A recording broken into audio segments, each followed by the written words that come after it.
तृतीय अध्याय सेनापतियों सहित महिषासुर का वध। ध्यानम। ओम उत्तादुन सहस्त्रकांतिम मरुणम क्षोमः शिरोत्मा कालिकम रक्तलिप्त पयोधरां जपवटीं विद्यां भीतिं वरमः हस्तावजेदधत्तिं त्रिनेत्रविलसद्क्वात्र विन्दश्रियं देवीं वद्हिमांशु रत्नमुकुटं वन्देर विन्दस्थिताम्। ॐ ऋषिरुवाचः निहन्मानं तत्सैन्यवलोक्यं महासुरः सेनानीचक्षुरः कोपाध्यो योधम् उत अम्बिकां सा देवी सर्वर्षेण ववर्षे समरे सुरा यथा मेरुगिरे शिङ्गं तोयवर्षेण तोयदा तस्य छित्त्वा ततो देवी लिल्येव शरोत्करान् जघान तुर्गान् वाण्यन्त्रां चैव वाजिनां चिच्छेद च धनुषाधो ध्वजं चाति समुच्छितां विव्याध चैव गात्रेषु छिन्दन्वान्मासु गये सच्छिन्नधन्वा विव्यर्थो हताशवो हतसारथि अभ्यधावतां देवी खड्गचर्मधरोऽसुरः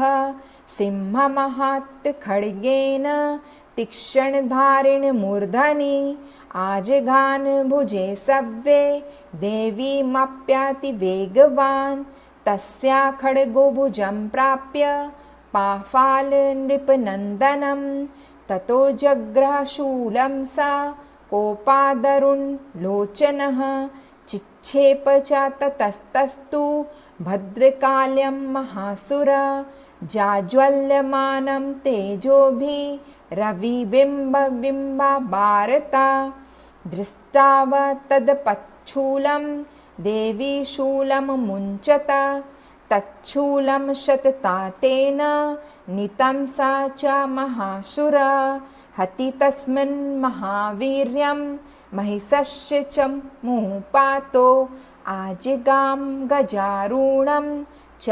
अमरस्त्रदशादरम् सोऽपि शक्तिं मुमोच्चात् देवस्ते अम्बिका द्रुतं हुङ्कारबिहत्तां भूमौ पात्यामास निशप्रभां भग्नां शक्तिनिपतितां दृष्ट्वा क्रोधसमन्वितं चिक्षेच चामरं शूलं वाणेस्तदपि साक्षिणात् ततः सिंहं समुत्पत्ते गजकुम्भभान्त्रे स्थितः वायुयुद्धेन युयुधे ते उच्चा स्त्रीदशारिण युध्यमानो ततस्तस्तु तस्मान् गमनहि गतो युयुद्धातेति संरम्धो प्राहेरति दारुणे ततो वेगात् खमुत्पत्ते निपत्ते च मृगारिण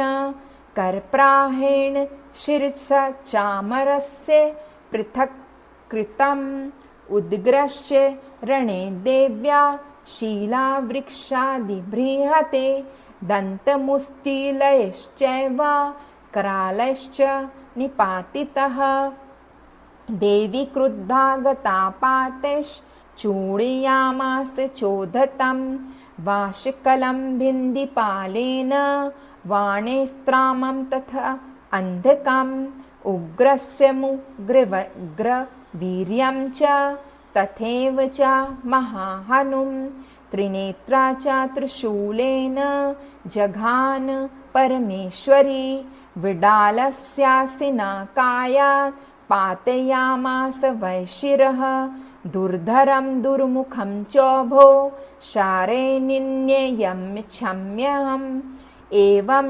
संचियामाणे तु स्वसैन्यमहेश्वशुर माहिषेण स्वरूपेण त्रासयामास तान् गणान् कांशीचन्तु टुण्डप्रहारेण घूर्क्षेपैस्ताथापरान् लाङ्गुलातीतांश्चान्य छिङ्गभयाम च विदारितान् वेगेन कांश्चिच्चदपरानादेन ब्रह्मेण च निःश्वासेन पावने नान्यां पातयामास भूतले निपात्य प्रमथानीका भयाधावात् सोऽसुरः सिंहं हन्तु महादेव्या कोपं चक्रे तथ अम्बिका सोऽपि कोपमहावीर्यं खुर्क्षुणः महीतला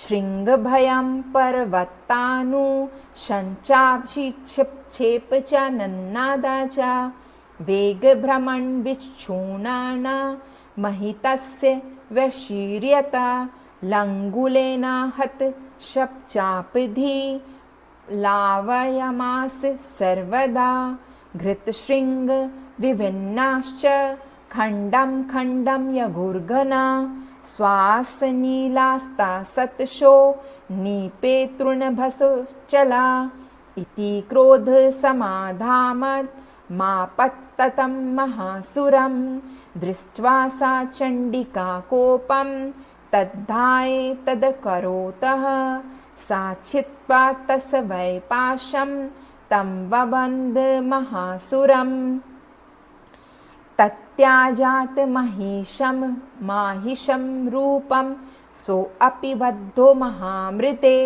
तत्तः सिंहो भवत्सद्धो यावत् तस्य अम्बिका शिरा छिन्नति तावत् पुरुषः खड्गपाणिरदृश्यते तत एवाशु पुरुषं देवी चिच्छेद सायकेह तत्तं खड्गं चम्रणां सार्धं ततः शोणभू महागजा कारेण च महासिंहं तं चक्रश जगर्ज च कर्षतस्तु करं देवी खड्गेन निकृन्ततः ततो महासुरो भूयो माहिषं वपुरास्थिता तथैव क्षोभयामासः त्रैलोक्यं सचराचरम् ततः क्रुद्धा जगन्माता चण्डिकापानमुत्तमं पपौ पुनः पुनश्चैव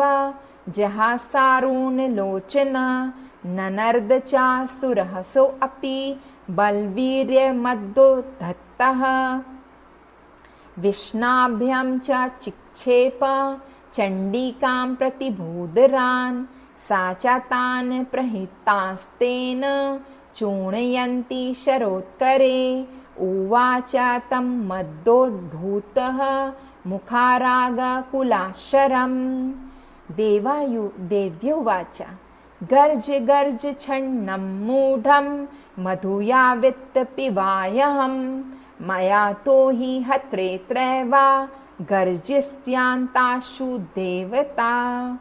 ऋषि उवाच एवमुक्त्या समुत्पत्य स आरूढं तमहासुरं पादेन क्रम्य कण्ठे च शूलेन नामडायत तथासोऽपि पदाक्रान्तस्तया निजमुखात्तता अर्धनिष्क्रान्त एवासीत् देव्या वीर्येण संवृद्धः अर्धनिष्क्रान्त एवासो युध्यमानो महासुरः तथा महासिंहा देव्या शिरसि छत्वा निपातिता ततो हा कृतं सर्वं दैत्यसैन्यं ननाशतत् प्रहर्षं चापरं जग्मु सकला देवतागणः तुष्टुवुष्टां सुरा देवी सह दिव्ये महर्षिभिः जगुगन्धर्व पत्यो नानिर्तश्च चाप्य सरोगणः। अब हिंदी में आपको इसका अनुवाद बताती हूँ कि माता ने किस तरह से उससे वार्तालाप की। ऋषि कहते हैं दैत्यों की सेना सेना जगदम्बा के श्री अंगों की कांति उदय काल सहस्त्र सूर्य के समान है। वे लाल रंग की रेशमी साड़ी पहने हैं। उनके गले में मुंडमाला शोभा पा रही, दोनों स्तनों पर रक्त चंदन का लेप है। वे अपने कर कमलों से जप मालिका, विद्या, अभय तथा वर नामक मुद्राएं धारण किए हुए हैं। 3 नेत्रों से सुशोभित मुखार बिंद की बड़ी शोभा हो रही है। उनके मस्तक पर चंद्रमा के साथ ही रत्नमय मुकुट बंधा है। वे कमल के आसन पर विराजमान है। ऐसी देवी को मैं भक्तिपूर्वक प्रणाम करती हूँ। ऋषि कहते हैं, दैत्यों की सेना इस प्रकार तहस नहस होते देख महादैत्य सेनापति चिक्षुर क्रोध में भरकर अंबिका देवी से युद्ध करने के लिए आगे बढ़ा। वह असुर रणभूमि में देवी के ऊपर इस प्रकार बाणों की वर्षा करने लगा जैसे बादल मेरुगिरी के शिखर पर पानी की धार बरसा रहे हैं। तब देवी ने अपने बाणों से उसके वाण समूह का अन्यान्यास ही काट कर उसके घोड़ों और सारथी को भी मार डाला। साथ ही उसके धनुष तथा अत्यंत ऊंची ध्वजा को भी तत्काल काट गिराया। धनुष कट जाने पर उसके अंगों को अपने वाणों से भीन डाला। धनुष, रथ, घोड़े और सारथी के नष्ट हो जाने पर वह असुर ढाल और तलवार लेकर देवी की तरफ दौड़ा। उसने तीखी धर वाली तलवार से सिंह के मस्तक पर चोट करके देवी की भी बाएं भुजा में बड़े वेग से प्रहार किया। राजन, देवी की बाह पर पहुंचते ही वह तलवार टूट गई। फिर तो क्रोध से लाल आंखें करके उस राक्षस ने शूल हाथ में लिया और उसे उस महादैत्य ने भगवती भद्रकाली के ऊपर चलाया। वह शूल आकाश से गिरते हुए सूर्यमंडल की भांति अपने तेज से प्रज्वलित हो उठा। उस शूल को अपनी ओर आते देख देवी ने भी शूल का प्रहार किया। उससे राक्षस शूल के सैकड़ों टुकड़े हो गए। साथ ही महादैत्य चिक्षुर की भी धज्जियां उड़ गईं। वह प्राणों से हाथ धो बैठा। महिषासुर के सेनापति उस महापराक्रमी चिक्षुर के मारे जाने पर देवताओं को पीड़ा देने वाले चामर हाथी पर चढ़कर आया। उसने भी देवी के ऊपर शक्ति का प्रहार किया, किंतु जगदम्बा ने उसे अपने हुंकार ही आहात हो अपने निष्प्रभाव करके तत्काल पृथ्वी पर गिरा दिया। शक्ति टूटकर गिरी वही देखकर चामर को बड़ा क्रोध हुआ। अब उसने शूल चलाया, किंतु देवी ने उसे भी अपने वाणों द्वारा काट डाला। इतने में ही देवी के सिंह उछलकर हाथी के मस्तक पर चढ़ बैठा और उस दैत्य के साथ खूब जोर लगाकर वायुयुद्ध करने लगा। वे दोनों लड़ते लड़ते हाथी से पृथ्वी पर आ गिर पड़े। अत्यंत क्रोध में भरकर एक दूसरे बड़े भयंकर प्रहार करते हुए लड़ने लगे। तदंतर सिंह बड़े वेग से आकाश की ओर उछला और उधर से गिरते समय उसने अपने पंजों की मार से चामर का सिर धड़ से अलग कर दिया। इसी प्रकार उद्गर भी शीला और वृक्ष आदि की मार खाकर रणभूमि में देवी के हाथ से मारा गया तथा कराल भी दांतों, मुक्कों, थप्पड़ों की चोट से धराशायी हो गया। क्रोध में भरी हुई देवी ने गदा की चोट से उद्दत का चूमर निकाल डाला। भिंदी, पाल, वाशकनों तथा वाणों से ताम्र और अंध को मौत तक घाट उतार दिया। 3 नेत्र वाली परमेश्वरी ने त्रिशूल से उग्रा से उग्रवीर तथा महाहनु नामक दैत्यों को मार डाला। तलवार की चोट से विडाल के मस्तक पर धड़ से काट दिया। दुदुर, दुर्मुख इन दोनों को भी अपने वाणों से यमलोक को भेज दिया। इस प्रकार अपनी सेना को संहार होता देख महिषासुर ने भैंस का रूप धारण करके देवी के गणों को त्रास देना आरंभ किया। किन्हीं को थूथन से मारकर, किन्हीं को ऊपर खुरों के प्रहार से, किन्हीं को पूंछ से चोट मारकर, कुछ को सींगों से विदीर्ण करके, कुछ को गणों को वेग से, किन्हीं को सिंहनाद से, कुछ को चक्कर देकर और कीर्तनों को निश्वास वायु के झोंक से धाराशाही कर दिया। इस प्रकार गणों की सेना को गिराकर वह असुर महादेव के सिंह को मारने के लिए झपटा, जिससे जगदम्बा बड़ी क्रोध हुआ। उधर महापराक्रमी महिषासुर भी क्रोध में भरकर धरती को खुरों से खोदने लगा तथा अपने सिंह से ऊंचे ऊंचे पर्वतों को उठाकर फेंकने और गरजने लगा। उसके वेग से चक्कर देने के कारण पृथ्वी क्षुब्ध होकर फटने लगी। उसकी पूंछ से टक्कर आकर समुद्र सब ओर से धरती को डुबोने लगा। हिलते हुए सींगों से आघात विदीर्ण होकर बादलों के टुकड़े टुकड़े हो गए। उसके श्वास की प्रचंड वायु के वेग से उड़े हुए सैकड़ों पर्वत आकाश की ओर गिरने लगे। इस प्रकार क्रोध में भरे हुए इस महादैत्य को अपनी ओर आते देख चंडिका उसका वध करने के लिए महान क्रोध किए। उन्होंने पाश फेंक कर उस महान असुर का वध किया। उस महासंग्राम में बध जाने पर उस भैंसे का रूप त्याग दिया और तत्काल सिंह के रूप में वह प्रकट हो गया। उस अवस्था में जगदम्बा ज्यों ही उसका मस्तक काटने के लिए उद्दंड हुई, त्यों ही वह खड़गधारी पुरुष के रूप में दिखने दिया। तब देवी ने तुरंत ही वाणों की वर्षा करके ढाल और तलवार के साथ उस पुरुष को भी बांध डाला। इतने में वह महान गजराज के रूप में परिणित हो गया तथा अपनी सूंड देवी के विशाल सिंह को खींचने और गर्जने लगा। खींचते समय देवी ने तलवार से उसके सूंड को काट डाला। तब उस महादैत्य ने पुनः भैंसे का शरीर सार धारण कर लिया और पहले की भांति चराचर प्राणियों सहित तीनों लोगों को व्याकुल करने लगा। तब क्रोध में भरी हुई जगन माता चंडिका बारंबार उत्तम मधु का पान करने लगी और लाल आंख करके हंसने लगी। मधु का पान शहद का पान होता है। उधर वह बल और पराक्रम के मद से उन्मत्त हुआ राक्षस गर्जने लगा और अपने सिंघों से चंडिके के ऊपर पर्वतों को फेंकने लगा। उस समय देवी अपने वाणों के समूह से उसको फेंकते हुए पर्वतों को चूर्ण करती हुई बोली। बोलते समय उनका मुंह मधु के मद से लाल हो रहा था, वाणी लड़खड़ा रही थी। देवी ने कहा, ओ मूढ़, मैं जब तक मधु पीती हूँ तब तक तू क्षण भर के लिए खूब गर्ज ले। मेरे हाथ से यहाँ तेरी मृत्यु हो जाने पर अब शीघ्र ही देवता भी गर्जन करेंगे। ऋषि कहते हैं, यूं कहकर देवी उछली और उस महादैत्य के ऊपर चढ़ गई। फिर अपने पैरों से उसे दबाकर उन्होंने शूल से उसके कंठ में आघात किया। उनके पैरों दबा होने पर भी महिषासुर अपने मुख से अभी आधे शरीर से ही बाहर निकल आया था कि देवी ने अपने प्रभाव से उसे रोक दिया। आधा निकला होने पर भी वह महादैत्य देवी से युद्ध करने लगा। तब देवी ने बहुत बड़ी तलवार से उसका मस्तक काट गिराया। फिर तो हाहाकार करती हुई दैत्यों की सारी सेना भाग गई तथा संपूर्ण देवता अत्यंत प्रसन्न हो गए। बोलो देवी मैया की जय। जय जय जगदम्बा। बोलो माँ भवानी की जय।